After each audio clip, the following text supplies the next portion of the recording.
Welcome to the channel. Today, we are going to explore how to reset your preference settings in the Sketchbook app on your phone.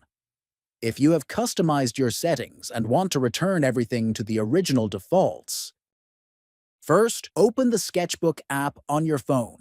Next, look at the top left corner and tap on the three horizontal lines. Then, from the menu that appears, scroll down and tap on Preferences. Then, scroll down to the bottom of the Preferences page. Here, you will see an option labeled Reset Preference Settings.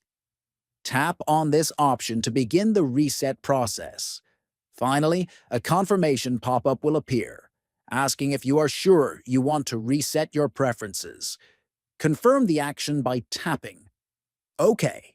The app will then restore all settings to their default values, and you are ready to continue using Sketchbook with fresh preferences. If you found this video helpful, please like the video, share it with others, and subscribe to the channel for more tutorials. Thank you for watching.